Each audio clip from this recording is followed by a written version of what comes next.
नमस्कार साथियों, मैं प्रदीप जैन राइज एकेडमी के यूट्यूब चैनल पर आपका वेलकम करता हूं और आज हम डिस्कस करेंगे टेस्ट सीरीज़ के बारे में। देखिए, पढ़ाई तो बहुत हो गई है और अब एग्ज़ाम्स बहुत नज़दीक है। हमारे समय हमारे लिए बहुत बहुमूल्य है, तो हम करते हैं प्रैक्टिस। इसमें हर तरह के क्वेश्चंस रहेंगे। जैसे 30 क्वेश्चन का जो मैं 30 का या 25 का हम टेस्ट पेपर रखेंगे, इसमें हर वैरायटी के क्वेश्चंस रहेंगे, हर सेगमेंट से क्वेश्चंस आएंगे, चाहे वो इडियम्स का हो, वन वर्ड्स का हो, स्पेलिंग करेक्शंस का हो, सभी तरह के क्वेश्चंस आएंगे। जैसे मैंने इससे पहले टेस्ट नंबर 1 दिया था, उसमें काफ़ी अच्छा रिस्पॉन्स मिला आप लोगों को, और आप इसको भी अगर आपको अच्छा लगे तो इसमें कमेंट करिए और हमें अप्रिसिएट करिए या इनकरेज करिए, जिससे और ज़्यादा क्वेश्चंस हम अच्छे लेकर आएँ। ठीक है, मेरा मेन मोटो है कि बच्चों को हेल्प मिले, बच्चों की मदद हो जाए और उनको ऐसे क्वेश्चंस मिल जाएं जो एग्ज़ाम को टारगेट करते हैं। जैसा कि आप लोग अच्छे से जानते हो, मैं पिछले 15 साल से इस सेक्टर में हूँ, तो मेरे पास एक्सपीरियंस है, मुझे पता है किस तरह के क्वेश्चंस एग्जाम में ऑलमोस्ट पूछे जाते हैं। तो हम देखते हैं क्वेश्चंस को। पहला क्वेश्चन देखिए, इसमें देखना है आपको opposite of the word given sentence. This window pan is transparent. तो ट्रांसपेरेंट का अपोजिट बताना है, क्या होगा? ट्रांसपेरेंट का अपोजिट क्या होगा? विंडो पैन का मतलब खिड़की के कांच होते हैं, विंडो पैन होता है इज ट्रांसपेरेंट।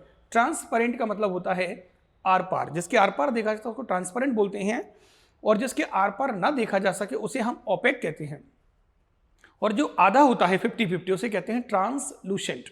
ट्रांसलूसेंट। तो इसका जो आंसर है अपोजिट लगाना है, तो ट्रांसलूसेंट तो हो जाएगा अर्ध पारदर्शी, और फ्रेजाइल का मतलब होता है जो चीज बहुत जल्दी टूट जाती है उसे हम फ्रेजाइल कहते हैं, और सॉलिड तो पता ही है ठोस होता है। तो इसका जो आंसर है वो बी होगा। This window pan is transparent. Transparent का अपोजिट क्या होगा? ओपेक होगा, तो आप ओपेक लगा दीजिए। और ट्रांसलूसेंट का मतलब होता है अर्ध पारदर्शी, और फ्रेजाइल का मतलब होता है जो चीज बहुत जल्दी टूट जाती है। वन वर्ड में पूछा जाता है, the thing that easily breaks is called fragile. जैसे ब्रेकेबल भी कहते हैं, फ्रेजाइल होता है, और ब्रिटल भी इसका सिनोनिम होता है, BRITTLE। ब्रिटल और फ्रेजाइल एक दूसरे के सिनोनिम्स होते हैं। ठीक है, दूसरा क्वेश्चन देखते हैं। देखिए, his attitude is very hostile. इसमें भी हमें अपोजिट देखना है कि हॉस्टाइल का अपोजिट क्या होगा? काइंड, फ्रेंडली, ह्यूमन और हेल्पफुल।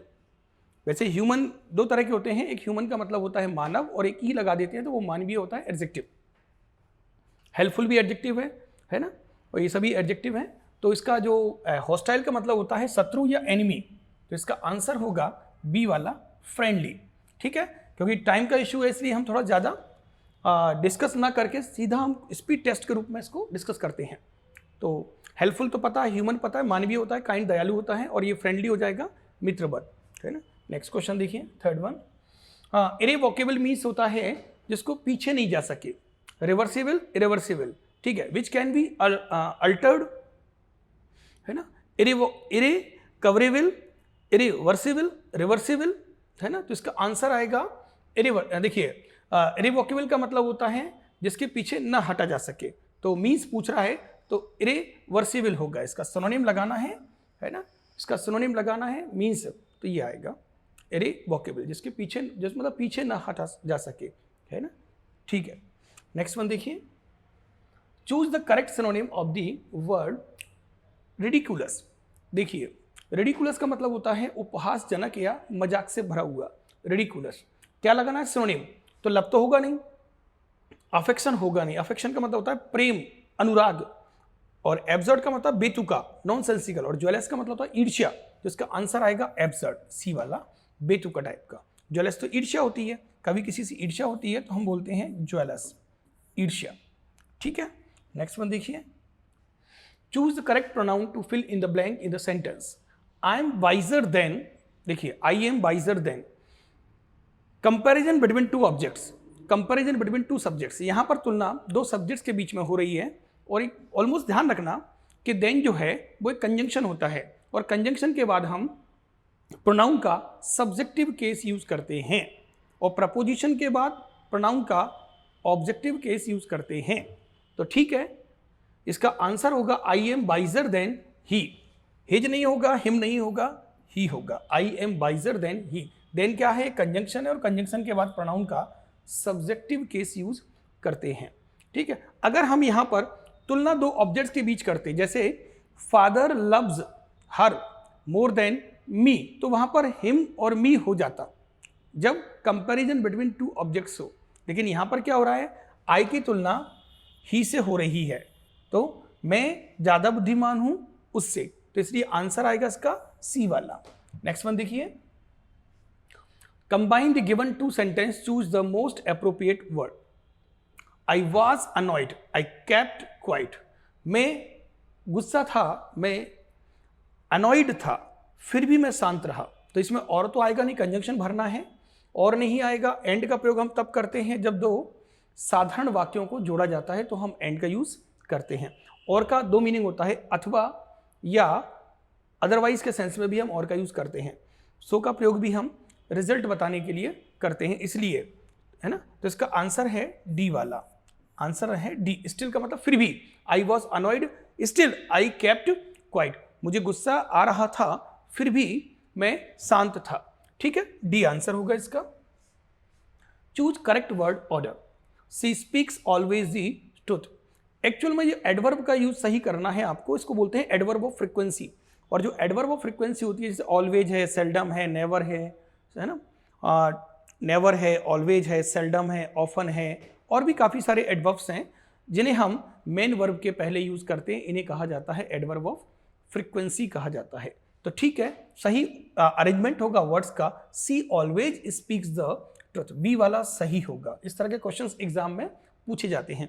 इस टेस्ट पेपर में हमने हर सेगमेंट से क्वेश्चन लिया है, चाहे वो एडवर्ब हो, चाहे प्रपोजिशन हो, नरेशन हो, सभी जगह से क्वेश्चंस कलेक्ट किए गए हैं। ठीक, मतलब गागर में सागर है, एक ही पेपर में आपको सभी तरह के टॉपिक्स के क्वेश्चन मिल जाएंगे एक ही पेपर में। एडजेक्टिव फॉर्म ऑफ इग्नोरेंस क्या है, इसमें इग्नोर क्या है, इग्नोरिंग क्या है, इग्नोरेंट क्या है। देखिए, जिस शब्द के अंत में सीई आता है उसे हम नाउन मानते हैं, चाहे वो एडवाइस हो, चाहे वो इनोसेंस हो, चाहे इग्नोरेंस हो, सीई आता है तो वो नाउन होता है। ठीक है, क्योंकि जिस शब्द के अंत में एनटी आता है वो एडजेक्टिव होता है, तो उसको चाहिए एडजेक्टिव फॉर्म, क्योंकि इग्नोर जो है वो वर्ब है, वर्ब है ना। तो इसका जो आंसर है वो सी वाला होगा, ignorant. Adjective form of ignorance is ignorant. Ignorant का मतलब होता है अज्ञानी, जैसे किसी चीज के बारे में पता नहीं है उसे कहते हैं इग्नोरेंट। ठीक है, अगर इसका एडवर्ब बनाना हो तो बन जाएगा, इग्नोरेंट में एलवाई लगा दीजिए तो एडवर्ब बन जाएगा इग्नोरेंटली, और वर्ब है इग्नोर, है ना। इग्नोरिंग और इग्नोर्ड भी ग्रामेटिकली फंक्शन करते हैं, बट अभी हम यहाँ डिस्कस नहीं करेंगे। यहाँ जो आंसर है वो सी है, the adjective form of ignorance is ignorant. Next question देखिए, choose the correct form of verb to fill in the blank in the given sentence. This mango sweet. आपको ध्यान रखना है कि लिंकिंग वर्ब के बाद एडजेक्टिव आता है और एक्शन वर्ब के बाद एडवर्ब आता है। लिंकिंग वर्ब क्या होती है, जब ऑब्जेक्ट के माध्यम से हमें सब्जेक्ट की जानकारी मिलती है तो उसे हम लिंकिंग वर्ब कहते हैं, सब्जेक्ट कॉम्प्लीमेंट के रूप में यूज होता है। और लिंकिंग वर्ब जो होती है वो बी के रूप होते हैं, इज, आर, एम, वॉज, वर, जो 8 होते हैं। इसके अलावा कुछ वर्ब होती हैं जो लिंकिंग वर्ब की तरह फंक्शन करती हैं। जैसे मान लीजिए मैंने कहा ही लुक्स हैप्पी, ये दिया हुआ है, तो मैं इसको ऐसे भी लिख सकता हूं, he is happy, he is happy. ध्यान से देखिए, इज, तो ये हैप्पी कौन है, ही, यानी ही के बारे में जानकारी प्राप्त हो रही है। तो स्वीट कौन है, यह वाला मैंगो, तो दिस स्वीट, तो इसका आंसर होगा डी वाला।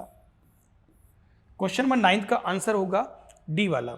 ध्यान रखना, जैसे मान लीजिए मैंने कहा ही वॉक्स स्लो होगा या स्लोली होगा। स्लोली सही है, स्लो गलत है। क्यों? एक्शन वर्ब के बाद में एडवर्ब आता है, और एडजेक्टिव कब आता है, लिंकिंग वर्ब के बाद में हम एडजेक्टिव का यूज करते हैं। तो ठीक है, इसका आंसर तो मिल गया है, दिस मैंगो टेस्ट स्वीट, यानी स्वीट कौन है, यह वाला मैंगो। मैं इसको ऐसे भी लिख सकता हूं, दिस मैंगो इज स्वीट, या फिर टेस्ट्स, दोनों सही है। दिस मैंगो इज स्वीट, यानी स्वीट कौन है, यह मैंगो। ठीक, नेक्स्ट क्वेश्चन देखते हैं।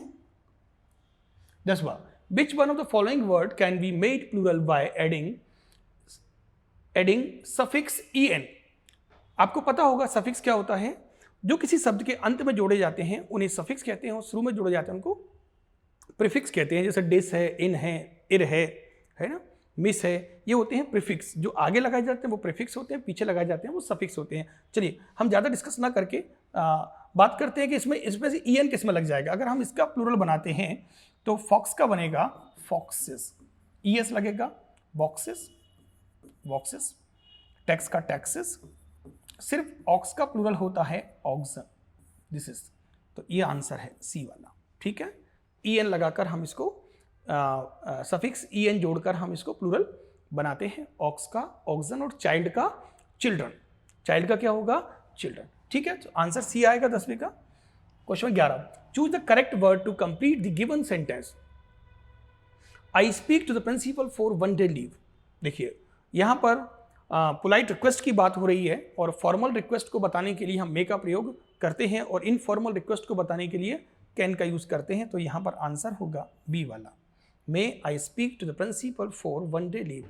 क्या मैं प्रिंसिपल से मिल सकता हूँ या बोल सकता हूँ एक दिन की छुट्टी के लिए, ठीक है। मस्ट का प्रयोग हम तब करते हैं जब कंपल्सन बताना हो, शुड का प्रयोग हम तब करते हैं जब ड्यूटी या एडवाइस की बात हो, और कैन का प्रयोग हम तब करते हैं जब एबिलिटी, कैपेसिटी या पावर की बात हो, या फिर मेंटल या फिजिकल एबिलिटी की बात हो, तो हम कैन का यूज़ करते हैं। और मे के काफ़ी सारे यूजेस होते हैं। मे का प्रयोग हम संभावना बताने के लिए भी करते हैं, पर्पस बताने के लिए भी करते हैं, परमिशन के लिए भी करते हैं, है ना। तो और पर्पस बताने के लिए, परमिशन के लिए और संभावना, पॉसिबिलिटी बताने के लिए हम मे का यूज़ करते हैं। तो आंसर तो मिल गया, 11 का बी आएगा। Choose the correct spelling. इनमें से आपको सही स्पेलिंग फाइंड करना है। मतलब हमने एक पेपर बनाया है, उस पेपर में हर तरह के क्वेश्चंस हैं। आप देख लीजिए इसको, पेपर को अच्छे से देखिए। कंटिन्यूअस कुछ होता ही नहीं है, तो कंटिन्यूअसली होता अगर एडवर्ब बनता तो इसका आंसर है बी वाला, कॉन्टिन्यूअस, NUOUS होता है, NUOUS। एक बात और ध्यान रखना है, जिन शब्दों के अंत में OUS आता है वो हमेशा एडजेक्टिव्स होते हैं, चाहे फ्यूरियस, क्यूरियस, कैलस, है ना, और भी बहुत सारे वर्ड्स मिलेंगे। चलिए 13 क्वेश्चन देखते हैं। Choose the correct pair of speech of the italicised word. Namita wore a dark green sari on her wedding. इसमें बताना है डार्क शब्द क्या है। तो नाउन, प्रोनाउन, एडजेक्टिव और एडवर्ब। जो नाउन को डिस्क्राइब करता है वो एडजेक्टिव होता है, और हम इसको डार्क को एडजेक्टिव कहते हैं। तो डार्क क्या है? एडजेक्टिव है, ठीक है। नेक्स्ट क्वेश्चन देखिए, fill the correct word in the given sentence the higher you go. ये क्वेश्चन बहुत आता है, एडजेक्टिव का एरर ऑफ एडजेक्टिव में हमने इसको पढ़ा है। हम जितना ऊपर जाते हैं उतना ही ठंडा होता जाता है, जितना पढ़ते हैं उतना ही सीखते हैं, और जितना ज़्यादा, है ना, जितना तेज दौड़ते हैं उतनी जल्दी रेस जीतते हैं। ये कॉन्सेप्ट मैंने पढ़ाया है। The faster you run the sooner you win the race, the more we study the more we learn, ना कि द मोर बी फॉरगेट। तो दोनों तरफ दा का यूज होगा, हम इसमें समय वेस्ट ना करके इसका सही आंसर है C. The higher you go, equal ratio में इंक्रीज और डिक्रीज को बताने के लिए हम दा प्लस कॉम्परेटिव और दा प्लस कॉम्परेटिव का यूज करते हैं। कॉम्परेटिव मतलब डिग्री को बोलते हैं, comparative degree. The harder we study the better we feel, और एक और बोलते हैं ना, जितना देर से उठते हैं उतना ही अच्छा लगता है। The later we get up the better we feel. चलिए नेक्स्ट वन देखते हैं। Choose the adverb in the following sentence. ये एडवर्ब ऑफ फ्रीक्वेंसी है और ly लगा हुआ है। जनरली आप ध्यान रखना है, अगर हम एडजेक्टिव में ly लगा देते हैं तो वो एडवर्ब बन जाता है, लेकिन अगर आपने कॉमन नाउन में ly लगा दिया तो वो एडजेक्टिव बन जाता है। कॉमन नाउन में ly लगाएंगे तो एडजेक्टिव होगा, जैसे friend friendly, month monthly, week weekly, year yearly, king kingly, sister sisterly, brother brotherly, father fatherly.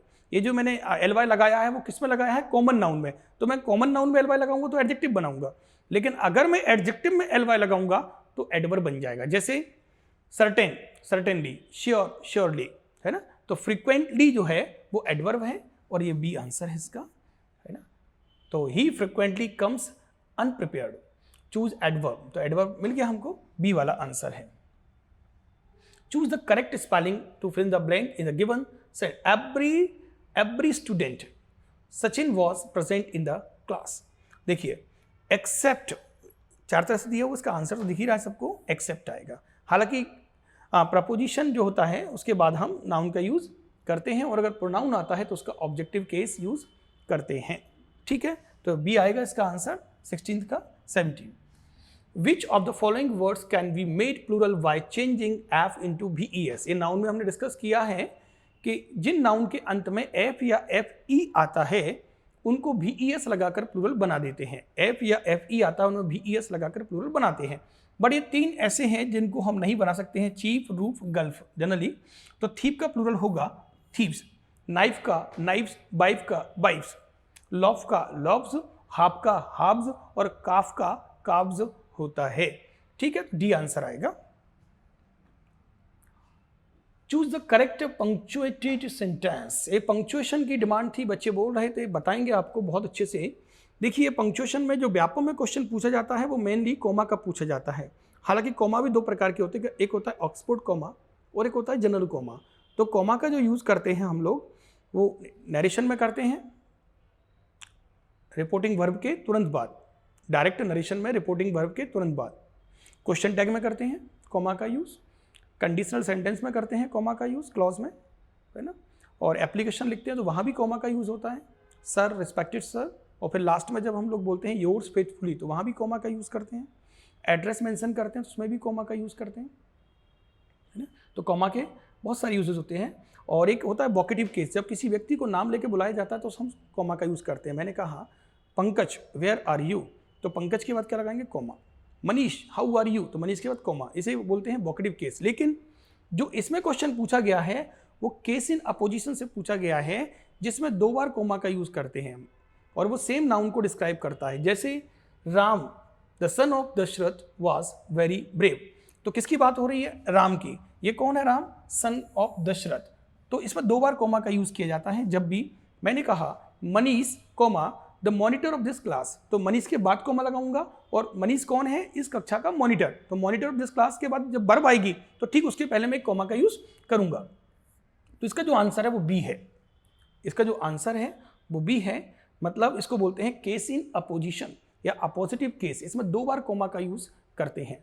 मैंने कहा I comma the teacher of this class comma am going to market, तो 2 बार comma का use हम कहाँ करेंगे, केस इन अपोजिशन में। Case in apposition क्या होता है, जब सब्जेक्ट के बारे में ही एक्स्ट्रा डिस्क्रिप्शन दिया जाता है, एक्स्ट्रा इन्फॉर्मेशन दी जाती है, तो हम जब वर्ब स्टार्ट होती है, वर्ब आती है, उससे ठीक पहले कोमा का यूज़ करते हैं। मीन्स जो डिस्क्रिप्शन होता है उसको इन्वर्टेड, उसको कोमा के अंदर बंद कर देते हैं इस तरह से, है ना। ये कोमा है, इसमें कोमा 2 बार लग गया है, और ये रामा कोमा फिर कोमा। ठीक है, तो आंसर आएगा इसका बी। इसको बोलते हैं केस इन अपोजिशन। ठीक है, नेक्स्ट क्वेश्चन देखिए। Choose the appropriate meaning of the idiom. Burning question का मतलब होता है ज्वलन समस्या, मतलब ऐसी समस्या जिस पर सभी का ध्यान हो। तो इसको अपन डाइंग इशू नहीं बोलेंगे, रेलेवेंट प्रॉब्लम नहीं बोलेंगे, ये इडियम है ना। और इरेलेवेंट इशू नहीं बोलेंगे, इरेलेवेंट का मतलब होता है अतर्क संगत।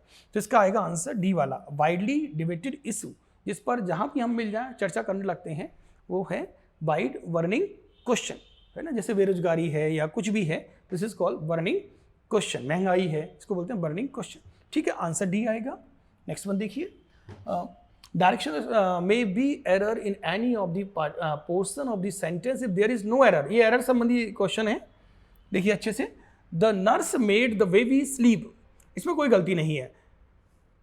आप सोच रहे होंगे इसमें टू लगा दें स्लीप के पहले, नहीं। कुछ वर्ब्स होती हैं जिन्हें हम कहते हैं इन्फिनेटिव, जैसे मेक है, हेल्प है, लेट है, बिड है, सी है, वॉच है, हियर है। कुछ वर्ब होती है 5-6, उनके बाद यदि वर्ब आता है तो हम उसमें टू का यूज़ नहीं करते हैं। लेकिन अगर हम इसका पैसिव वॉइस बनाते तो टू का यूज़ कर सकते हैं। तो इसमें नो एरर आएगा, 20 का नो एरर आएगा, कोई भी गलती नहीं है। ठीक है, नेक्स्ट क्वेश्चन देखिए। द फ्लावर्स स्मेल स्वीटली, अभी बताया था आपको कि स्वीट, ये जो फ्लावर्स हैं वो स्वीट हैं, उनकी जो स्मेल है वो स्वीट है। तो यहाँ पर मैं चाहूँ तो आर भी लिख सकता हूँ, फ्लावर्स आर स्वीट। मीन्स आप इस क्वेश्चन को नोट कर लीजिए कि लिंकिंग वर्ब के बाद में एडजेक्टिव का यूज़ करते हैं, ना कि एडवर्ब का। सबसे महत्वपूर्ण कॉन्सेप्ट है। तो यहाँ पर ये आर आप रिप्लेस करके देख लीजिए, फ्लावर्स आर स्वीट। स्वीट कौन है, फ्लावर्स। तो इसमें जो एरर है वो सी पोर्शन में मानी जाएगी। ठीक है, 21 का सी। नेक्स्ट वन देखिए, John Keats was one of the greatest poet. इसमें हमेशा ध्यान रखना है कि वन ऑफ का जब भी यूज करें, हम वन ऑफ के बाद में प्लूरल काउंटेबल नाउन का यूज करते हैं। One of the boys, one of the girls, one of the teachers, one of you, one of us, one of them. एक में से एक नहीं होता, वन ऑफ का मतलब होता है एक, लेकिन हम में से, तुम में से, उनमें से, बहुतों में से। तो वन ऑफ दी पोइट्स, तो one of the greatest poets होगा। तो एरर किस में आएगा? सी में। आप करेक्शन करेंगे तो एस लगाएंगे, ये सही हो जाएगा। नेक्स्ट वन देखते हैं, आई सा एन वन आइड मैन। देखिए ओ का साउंड वन निकल रहा है, वन, तो हम उसके आगे ए का यूज करेंगे, तो एरर मानेंगे आप, ए में ही एरर आएगी, ए सेगमेंट में एरर है। 23 का ए, अ वन आइड मैन होगा। क्या होगा? A one eyed man. The horse jumped. देखिए 3-4 प्रपोजिशन है, एक तो ये इनटू होती है, एक ओ डबल एफ ऑफ होता है, एक अपॉन होता है, और एक होता है ऑन टू। अक्सर बच्चों को कंफ्यूज करते हैं। इन चारों का प्रयोग विद मूवमेंट के साथ किया जाता है, गतिशील अवस्था के लिए यूज करते हैं। जब कोई कुएं, खाई, नदी में गिरता है तो हम इनटू का प्रयोग करते हैं। जब कोई किसी के ऊपर गिरता है ऊंचाई से तो हम अपॉन का प्रयोग करते हैं, लेकिन कोई जमीन से ऊपर की तरफ आता है तो हम ऑन टू का प्रयोग करते हैं। जैसे he climbed on to the horse, on to the horse, तो हम ऑन टू का प्रयोग करते हैं जब नीचे से ऊपर की तरफ, ऊपर। और अपॉन का मतलब के ऊपर होता है, के ऊपर होता है। और ऑफ का मतलब होता है से। ये फ्रॉम के सेंस में भी यूज हो जाता है, जो सेपरेशन को बताता है। ओ डबल एफ बताता है सेपरेशन को। तो देखिए इसका तो आंसर मिल गया है, इनटू आएगा इसका 100%। The horse jumped into the well. कुएं में गिरा, नदी में गिरा, तालाब में गिरा, कहीं पर भी गिरा हो, लेकिन जगह बताना जरूरी है, और इसमें आएगा इनटू। ठीक, तो इनटू का प्रयोग हम गतिशील के लिए करते हैं, ऑफ का प्रयोग सेपरेशन के लिए करते हैं, अपॉन का के ऊपर के लिए करते हैं गतिशील में, और ऑन टू का प्रयोग करते हैं ऊपर के लिए, नीचे से ऊपर की तरफ, ऑन टू, है ना। चलिए नेक्स्ट वन देखिए, चूजिंग करेक्ट प्रपोजिशन। ठीक है, जब कोई बीमारी से मरता है तो हम लोग ऑफ का प्रयोग करते हैं, दुर्घटना से मरने पर फ्रॉम या इनका। तो ठीक है, पेशेंट डाइड ऑफ कॉलेरा, इसका आंसर आएगा ए वाला, the patient died of cholera. Next one देखिए, choosing correct preposition, she bought a pen. ये बहुत अच्छा क्वेश्चन है, लगाइए इसमें क्या लगाएंगे आप लोग?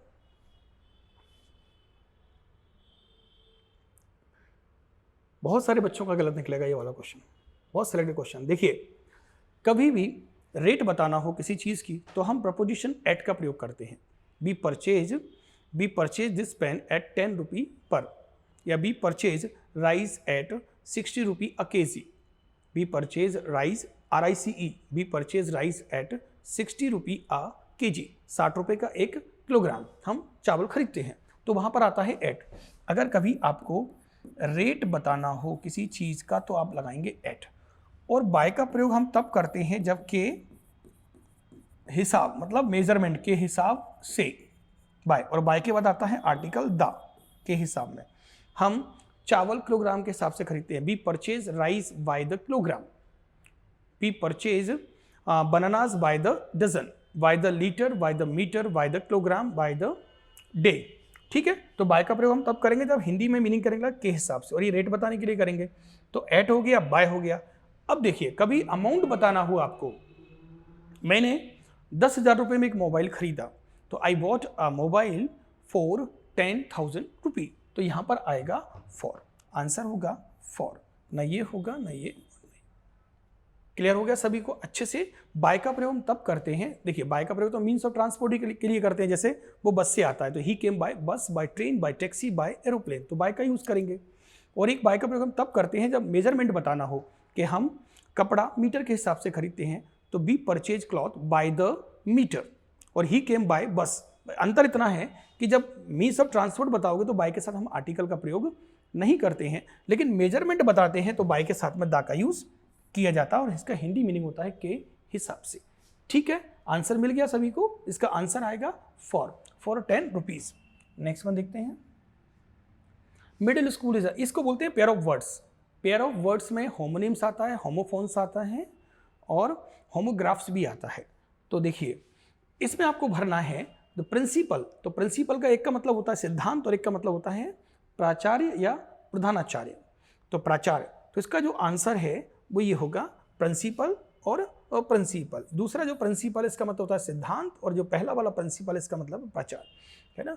और बाकी का तो गलत ही हो जाएंगे principals. The principal of the middle school is a woman of principle, तो इसका आंसर आएगा सी वाला। ठीक है, इस तरह के वर्ड्स भी आप लोगों को आते हैं। जैसे मान लीजिए मैंने लिख दिया फियर, फियर, अब मीनिंग पता होना चाहिए। इस फेयर का मतलब होता है किराया। किसका किराया होता है? देखिए, बस का, ट्रेन का, टैक्सी का जो किराया होता है उसको फेयर बोलते हैं, FARE। और ये फेयर के कई मीनिंग्स होते हैं। इसका मतलब होता है कलर में नीतियाँ अगर किसी की उचित हैं, सही है, तो हम बोलते हैं फेयर डीलिंग्स है। फेयर मतलब ईमानदार भी होता है, फेयर का मतलब ऑनेस्ट भी होता है फेयर। तो इसको अगर हम बात करें तो इसको कहते हैं हम लोग होमोफॉन्स। और एक होता है होमोनिम्स। होमोनिम्स वो होता है जो एक शब्द के दो मीनिंग निकलते हैं, उसे कहते हैं होमोनिम्स। जैसे उदाहरण के लिए मैंने लिखा BAT बैट, तो इसके दो मीनिंग है, तो बल्ला होता है, एक चमगादड़ होता है, बैट BAT, और ये कहलाएगा होमोनिम्स। लेकिन अगर मैंने कहा सी वी,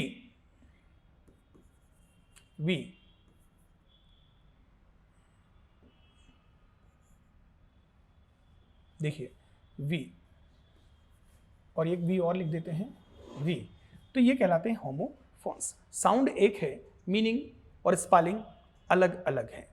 सी का मतलब समुद्र, सी का मतलब देखना, सी का मतलब third person female pronoun, bee का मतलब मधुमक्खी, बी का मतलब होना, और बी का मतलब हम होता है। तो आंसर आपको मिल गया इसका 27 का सी आएगा। इसे कहते हैं हम लोग homophones, homophones. The two sisters argued with each other over time, respect, duty और ट्रिफल।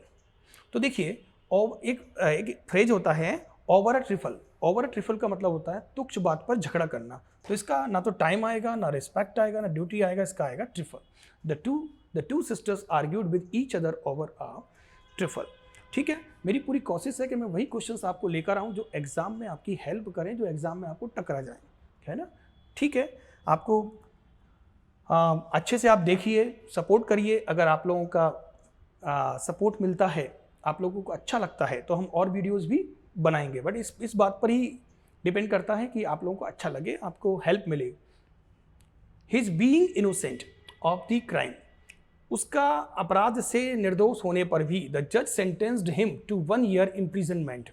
तो देखिए, in spite of, in case of, on account of, in the event of, in the event of, on account of, in case of, in spite of, क्या आएगा?